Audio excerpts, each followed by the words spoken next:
I got this production stuff down to a T. You know, everyone can complain about Swarm all they want, but people are disgusting. They will sit around and watch it just to figure out who wins, to see who's got more stamina. But okay, guys, here we are on stream number B. This is the Lone Star Clash 3. Hey, those things rhymed. Look at me.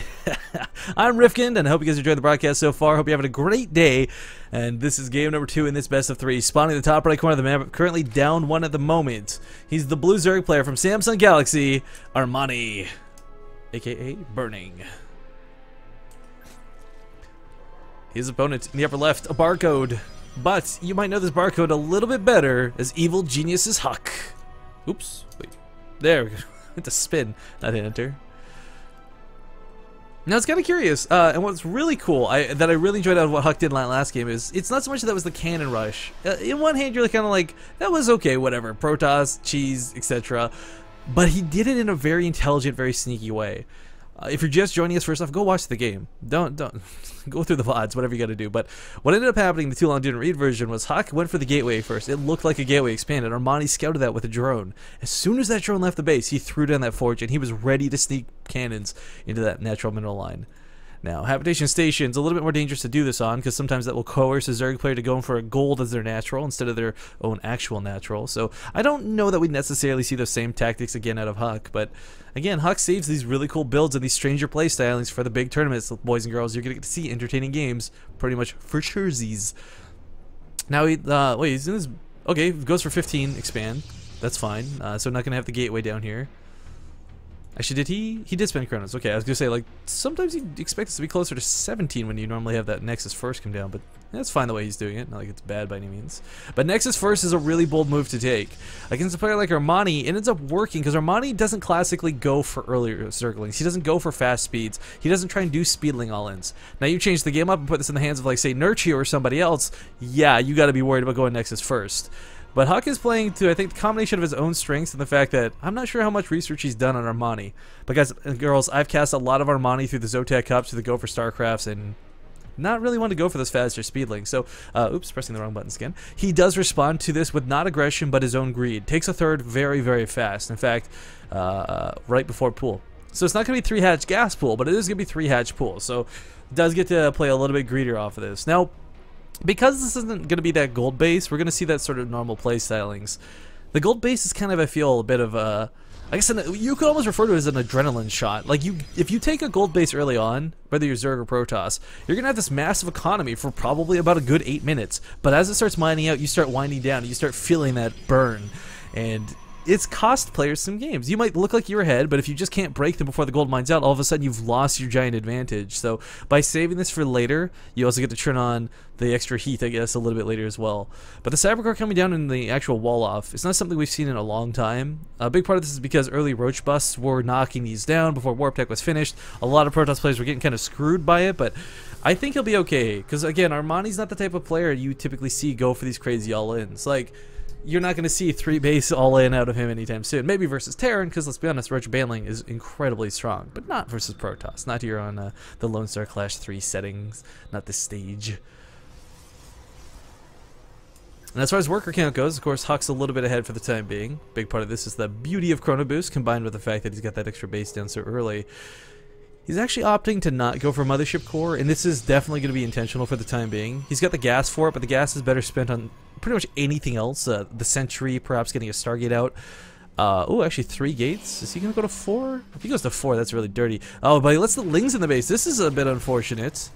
Because, of course, he doesn't want him to see the extra gateways coming down the main. He doesn't want him to know that this is going to be 4 gates of pressure possibly coming across the map. So, for HuK, he's faced with a really big question right now, and that's, do you... No, okay, I already answered this before I could ask the question. I was going to say, do you continue with the 4 gates, or do you invest in another tech path? Now, granted, a Stargate with 4 gates can still be really effective. If he's going to get an Oracle out of this, then HuK is truly a North American. But if he goes for Phoenixes, I'm going to be elated, as I think Phoenixes are probably the best way you can play out any sort of Stargate opener, regardless of whether it's delayed or whether it was intentionally first. But the Spine Collar on the way. This is an awkward road form, but it does keep units from going straight up that ramp, so a bit of a Small wall off, I guess. Actually, you know what? If he predicts that roaches were going to come out after seeing those 4 gates, a Void Ray might be the best opener he could possibly hope for, because, you know, there's going to be that prismatic alignment. But HuK, truly embracing his inner North American, will go for the Oracle. Now, there's a multitude of reasons I personally don't like watching players go for Oracles. We see it all the time in the European Cups, more so than anything else, where you send an Oracle in. Well, I shouldn't say the European Cups, the North American Cups is what I meant to say. Because the European Cups are where you start seeing things like the Void Rays, the Cheese, or even the Phoenixes.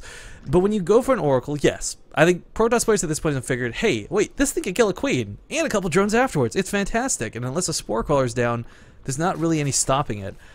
Some players actually even opt to say, screw it, I'm not even going to go for the Queen, I'll go straight for the drones. And I don't know, you kind of risk getting about maybe 6 to 8 drones, but oftentimes losing the Oracle. It's a bit hard to risk that. And it's also hard to value getting 2 drone kills out of this. So we'll see just what he dedicates to this. With the Queen actually being a little out of position, though, he's not ready to shoot this. He's going to get 2 drones for free before he takes any damage. 4 or 5 may go down in the end here, possibly as high as 7, but with the second Queen coming, he has to get out of here. Because keeping this Oracle alive is way better than any amount of drone kills you can get. HuK is going to barely get out of there with the Oracle. 6 kills, technically worth it, I suppose. But I like this burrow coming out of Armani, and this is guaranteed because he was predicting a ton of sentries. Now, whether he actually goes for tunneling claws behind this will have to remain to be seen, but speed's always going to be better first one way or the other. But we're seeing a lot of players, especially, again, some of the Koreans, really start embracing this burrow tech, and tunneling claws, of course, as well, to get underneath the sentry force fields. Or if you get caught, rather than losing 8 roaches, you just simply burrow, because timings don't permit Protoss players to have detectors out usually this early. You don't have an observer on the map. The first thing you want to get out of that robo is going to be an immortal. Really quick, chronoed out as well. Now, later on in the game, you're eventually, of course, going to have that break time. You'll have that little bit of downtime in your economy where you can afford to squeeze out an observer or 2, but typically you don't see it first. But what's really nice is that Oracle that he kept alive can act as an observer. It can be the detection he needs. A couple links still applying pressure to the third base while this is going on, but the cannon's so nicely set up and the sentries are right there, so not an issue. This infestation pick coming out so quickly, though. What is up with this? I'm not sure why he would go for the faster hive if he is going to go for tunneling claws, but maybe he's not tunneling. I mean, you don't have to invest in tunneling claws with burrow. Burrow's a fantastic tool to have one way or the other, but he is going to get Galil reconstitution first. That movement speed is incredibly important, and it's, you know what? What am I thinking here? This is Habitation Station. Of course it's going to be Swarm Hosts. We got Swarm Hosts on stream A, we got Swarm Hosts on stream B. Swarm Hosts for everybody. We're basically like Oprah Winfrey just giving out Swarm Hosts for the Lone Star Clash.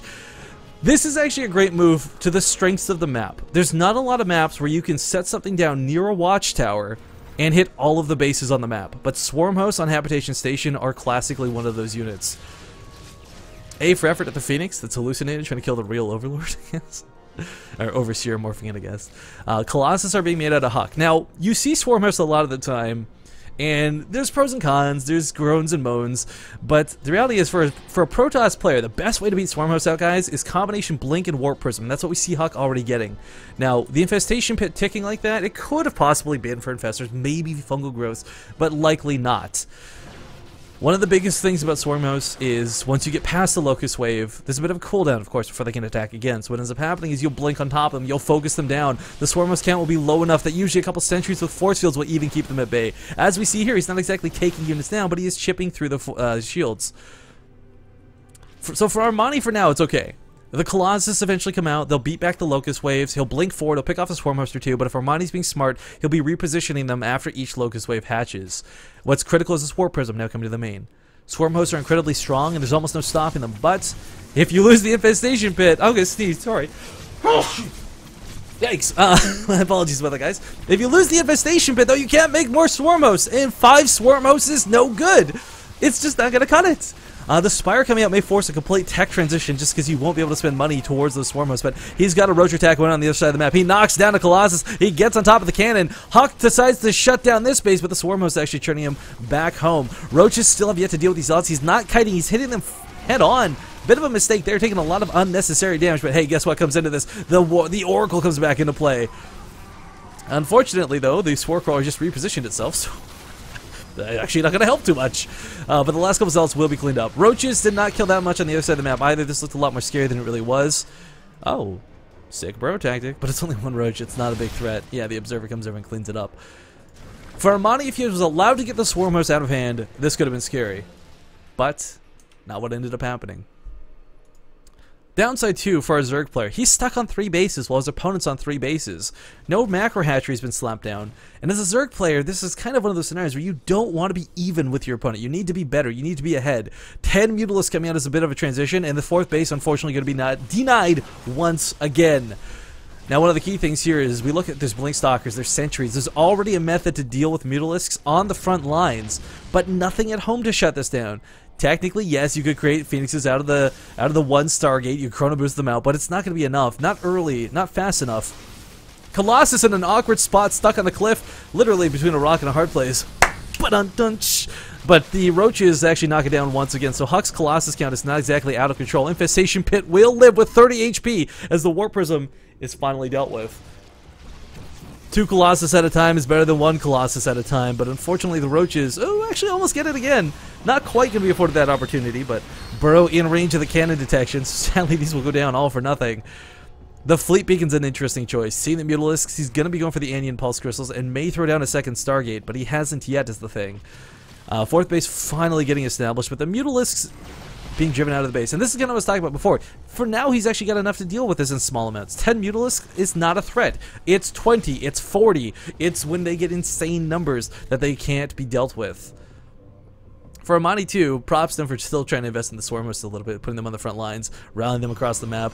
I mean, he'll catch random probes, he'll catch random sentries out of position, but here comes that second Stargate. So 2 Phoenixes at a time with Anion Pulse Crystals can be really good. And you might think, well, that's it for the Mutalisks. They're done for. They're dead. There's no way to win this game. Protoss wins. GG.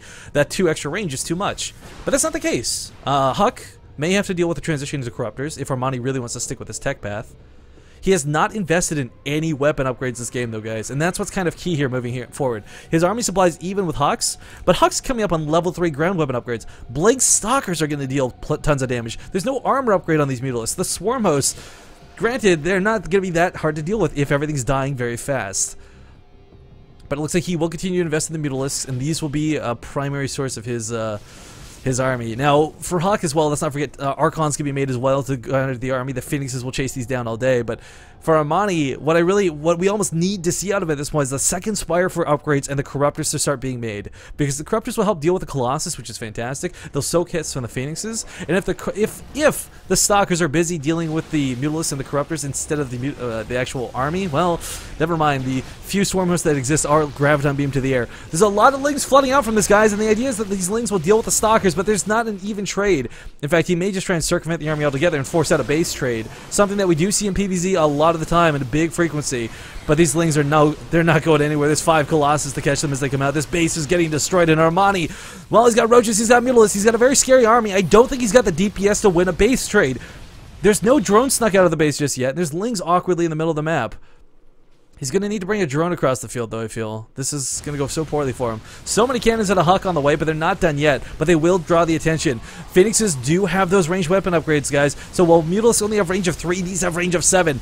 They are fast, so getting on top of the Phoenixes is not out of the question, as we see this kind of disengaged turn around on a dime, smack them in the face move is being executed quite nicely out of Armani, but the Phoenix is just dancing, moving, shooting. A little too far away. Mutalisks say, screw it. Okay, if I can't deal with you, I'll just pick off what I can. Mothership Core almost dies, but doesn't in the end, and Armani is looking really bad at this point, guys. I don't think he can win this game. HuK may just win this series 2-0. Easy breezy. Last couple Phoenixes are actually starting to be dealt with, but all the Roaches are pretty much gone. There's no ground support for this army. There's no way to kill buildings fast enough. A few Lings made it out. I do want to stress, he made like close to 50 Lings, and only about, what, 4 on this side of the field? Base goes down, drones are on the retreat. A gold base was made, but yeah, it's kind of one of those to what avail things. HuK can win this game by killing buildings. Granted, there's an awkward extractor down here, but this is looking bad for Armani. This is looking unwinnable, quite frankly, for Armani. No drones. 19 units and dwindling. Granted, he's got a lot of overlords, but I don't think those will come into play anytime soon. Really well played out of HuK, guys. GG 2-0, and he takes the series. And I believe now the group, if I'm not mistaken. Again, Liquipedia brackets are incorrect at the moment, so I'm not sure precisely.